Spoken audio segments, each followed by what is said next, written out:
Hello guys, welcome back to my YouTube channel. Guys, आज तो मेरी पढ़ाई बहुत ही कम हो पाई थी और वो पढ़ाई क्यों कम हो पाई थी ये आप मेरे मिनी ब्लॉग में देख सकते हो। मैंने आज एक मिनी ब्लॉग अपलोड किया जिसमें मैंने बताया कि मैंने आज दिन भर क्या किया, और जो सब मैंने दिन भर किया है उसकी वजह से मेरी पढ़ाई बहुत कम हो पाई है, क्योंकि अभी फेस्टिवल का टाइम चल रहा है। आज छोटी दिवाली थी और आज तो मैं मंदिर भी गई थी और बाहर घूमने भी चली गई थी थोड़े टाइम के लिए, और घर पर भी बहुत से काम थे जो सब आपको मिनी ब्लॉग में देखने को मिलेंगे। और किसी ने कमेंट भी किया था कि कैजुअल ब्लॉग नहीं आ रहे हैं, तो इस कारण ही मैंने वो ब्लॉग बनाया है। तो प्लीज़ जाकर मेरे वो ब्लॉग को ज़रूर देखो और लाइक करना, शेयर करना। देन अब मैंने पढ़ाई शुरू की और मुझे समझ में नहीं आ रहा था कि मैं शुरुआत कहाँ से करूँ, क्योंकि पूरा दिन निकाल दिया है मैंने और रात को 8 बजे मैं पढ़ने बैठी थी और मैंने बस 2 घंटे पढ़ाई की है आज, जिसमें से मैंने सबसे पहले 45 मिनट का एक मॉक लगाया था ये देखने के लिए कि सीरियसली मेरी रीज़निंग में स्पीड बढ़ गई है और मैं रीज़निंग में अच्छे से कर पा रही हूँ कि नहीं। क्योंकि एक मैंने जो मॉक लगाया था उसमें मैंने रीज़निंग में 33 या 32 अटैम्प्ट कर लिए थे। फिर मैं सोच रही थी कि सीरियसली मैं इतना कर भी पा रही हूँ या नहीं, एक और मॉक लगा के देखती हूँ। हो सकता है कि एक मॉक पे मैंने तुक्का मार दिया हो या फिर वो ज़्यादा ईजी आ गया हो।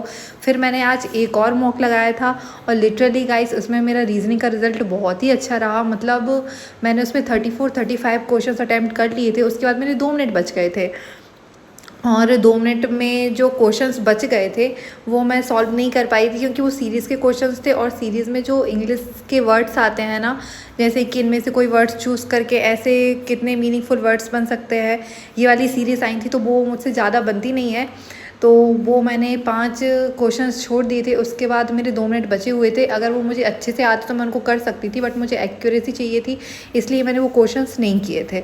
तो अभी बाकी सीरीज़ की क्लास और देखनी होगी 1-2 बार, और फिर मैंने ये मॉक स्टार्ट किया था और बहुत होप के साथ किया था कि जैसा मेरा रिज़ल्ट पिछली बार रहा रीज़निंग में वैसा ही रहे, तो मुझे खुशी होगी कि चलो ठीक है, रीज़निंग तो एटलीस्ट मेरे हाथ में है, रीज़निंग तो अब मैं अच्छे से कर सकती हूँ नेक्स्ट एग्ज़ाम में। तो वैसा ही रहा, रिज़ल्ट अच्छा रहा। बस सीरीज़ और देखने एक बार हम जब मॉक देते हैं तो हमें पता चलता है कि हमें किस चीज़ पे और मेहनत करने की ज़रूरत है। और अगर मैं मैथ्स की बात करूँ तो गाइस मैथ्स में अभी कोई इम्प्रूवमेंट नहीं हुआ है। मुझे अर्थमेटिक अच्छे से पढ़ने की ज़रूरत है, मतलब उसके जो टॉपिक रह गए हैं उनको शुरू करने की ज़रूरत है, बट मैं कर नहीं पा रही हूँ। पता नहीं क्यों, ऐसा फेस्टिवल के कारण मैं बिल्कुल अच्छे से ध्यान ही नहीं दे पा रही हूँ पढ़ाई पे और ज़्यादा टाइम भी नहीं निकाल पा रही हूँ जिसमें मैं अर्थमेटिक स्टार्ट कर दूँ, उसको सॉल्व करना स्टार्ट करूँ। लेकिन बस कल दिवाली है, परसों से मुझे करना ही है, ऐसा मैं कितने दिन से सोच रही हूँ, लेकिन अब फाइनली मुझे करना है। और आज मैंने मैथ्स पे तो बिल्कुल भी ध्यान नहीं दिया, मतलब मैथ्स मैंने पढ़ी ही नहीं। 2 दिन हो गए हैं मैथ्स नहीं पढ़ पा रही हूँ मैं। और मॉक में जो मैथ्स आई थी वो ही सॉल्व की मैंने बस। जो डीआई आई थी वो इजी लग रही थी मुझे, 2 डीआई आई थी वो दोनों इजी लग रही थी। और जो स्पीड मैथ थी वो भी इजी थी, बहुत ज़्यादा इजी थी, नंबर सीरीज इजी थी। और उसके साथ जो सिंप्लीफिकेशन आया था, अप्रॉक्सीमेशन आया था, वो भी इजी था। बट फिर भी मैं 15 ही क्वेश्चंस कर पाई हूँ, उसमें से नहीं 17 क्वेश्चंस किए थे मैंने, अभी याद आया मुझे। 17 क्वेश्चंस कर पाई थी मैं और 17 क्वेश्चंस में से 17 ही सही थे। बस रीजनिंग में मेरे 2 क्वेश्चंस गलत निकल गए थे, जिसकी वजह से नेगेटिव मार्किंग हो गई थी। और मेरा जो स्कोर आया था वो मैं आगे बताऊंगी आपको, बट स्कोर मुझे अच्छा लगा था। मुझे ऐसा लगा कि मुझे बस मैथ्स पे काम करने की ज़रूरत है। अगर मैथ्स में मैं अभी 15 लेके आ रही हूँ, अगर थोड़ी सी मेहनत और करूँ तो 15 और बढ़ जाएंगे। अगर 30-30 क्वेश्चंस हो रहे हैं मेरे, मतलब 30 मैथ्स में हो रहे हैं और 35-38 समथिंग अगर मैं रीजनिंग में कर पा रही हूँ, तो मैं कट ऑफ के बहुत पास पहुँच जाऊँगी। तो अभी बस जल्दी से दिवाली हो जाएगी कल, उसके बाद मुझे अच्छे से पढ़ाई करने बैठना है। अब मैं डेली अच्छे से पढ़ाई करने बैठूँगी और अर्थमेटिक को भी टाइम दूँगी, और साथ में और साथ में सिंप्लीफिकेशन जो स्पीड थोड़ा ज़्यादा टाइम लग रहा है, स्पीड में थोड़ी कमी है मेरे, तो उसको पूरा करना है मुझे। बाकी मुझे ये मॉक दे के सच में बहुत कॉन्फिडेंस बढ़ गया है मेरा, और मुझे लग रहा है कि अगर मैं थोड़े और अच्छे से पढ़ाई करूँ तो मैं कट ऑफ के बहुत पास पहुंच जाऊंगी। और इस एग्ज़ाम को देने के बाद शायद मैं मेंस की तैयारी करने लगूँ, क्योंकि अभी तो पता नहीं क्यों मुझे ऐसा लगता है कि मेरा एग्ज़ाम नहीं निकलेगा। IBPS क्लर्क का जो मैं दे के आई थी, मैंने 69 अटैम्प्ट किए थे, बट बहुत से लोग मुझे बोलते हैं, मेरे दोस्त भी बोलते हैं कि तुम्हें मेंस की तैयारी शुरू कर देनी चाहिए। बट मुझे ऐसी फीलिंग्स आती है कि यार नहीं निकलेगा मेरा। तो अभी मैंने मेंस की तैयारी नहीं की, अभी मैं प्री की कर रही हूँ, RRB की। पता नहीं मेरा इतना कॉन्फिडेंस लो क्यों है, बट हाँ अभी मैं जो ये एग्ज़ाम दे के आऊँगी, फिर उसके बाद मैं मेंस की भी साथ में तैयारी करने लूँगी। फ़िलहाल तो प्री कर रही थी और प्री आई थिंक हो जाएगा 1 महीने में 2 महीने में। अर्थमेटिक जैसे ही कंप्लीट होगी वैसे ही मेरा पूरा प्री कंप्लीट हो जाएगा। उसके बाद बचेगा सिर्फ मीन्स और रीजनिंग तो पूरी कंप्लीट है, बस मैथ्स ही कंप्लीट करनी है और इंग्लिश तो साथ में चलती है प्री और मीन्स के। और ये रहा मेरा रिज़ल्ट। मेरे 48 स्कोर बना, जिसमें से 49 बन जाता अगर मेरे रीजनिंग में 2 गलत नहीं निकलते तो, बट कोई बात नहीं, अभी इतना भी ठीक है। अब मुझे और आगे बढ़ाना है इस स्कोर को, कम से कम इसमें मुझे 20 नंबर ऐड करने हैं, तब कहीं मैं कट ऑफ के पास पहुंच पाऊंगी।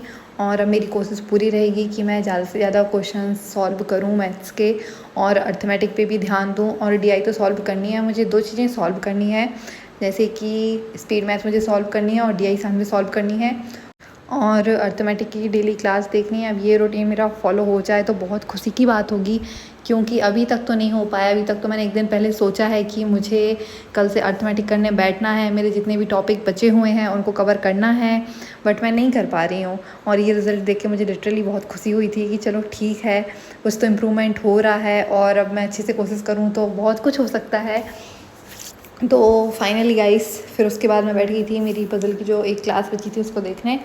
और ये क्लास इतनी धीमी धीमी चल रही थी ना, वैसे ही तो आज मैं लेट पढ़ने बैठी थी, तो मैं सोच रही थी कि एक तो मैं अभी इतने लेट पढ़ने बैठी हूँ, ऊपर से ये क्लास इतनी लेट चल रही है, मतलब स्लो चल रही है, तो पता नहीं 2 घंटे में कितना ही पढ़ पाऊँगी, क्योंकि 10 बजे फिर मुझे पढ़ाई बंद करनी होती है, क्योंकि फिर जो वीडियो है उसको एडिट करनी होती है।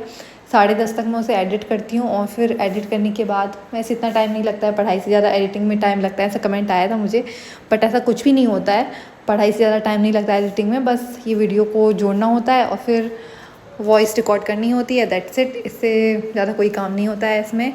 फिर ये क्लास चल गई थी और मैंने ये क्लास कंप्लीट की और ये क्लास देखने के बाद फिर मैं रीजनिंग की चेकलिस्ट जो है वो सॉल्व करने लगी थी। और मैथ्स तो आज बिल्कुल कर ही नहीं पाई हूँ मैं, पता नहीं क्या हो रहा है, मैथ्स से मेरी कौन सी दुश्मनी हो गई है, जबकि मेरे मॉक में भी इतने कम नंबर आ रहे हैं मैथ्स में।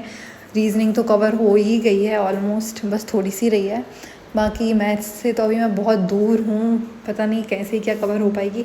और फिर लैपटॉप डिस्चार्ज हो गया था, तो बाकी की पढ़ाई मैंने जो की वो दीदी के फ़ोन से की। दीदी के फ़ोन की स्क्रीन इतनी टूटी हुई है, पता नहीं कितने देर मैं इससे पढ़ाई कर रही हूँ।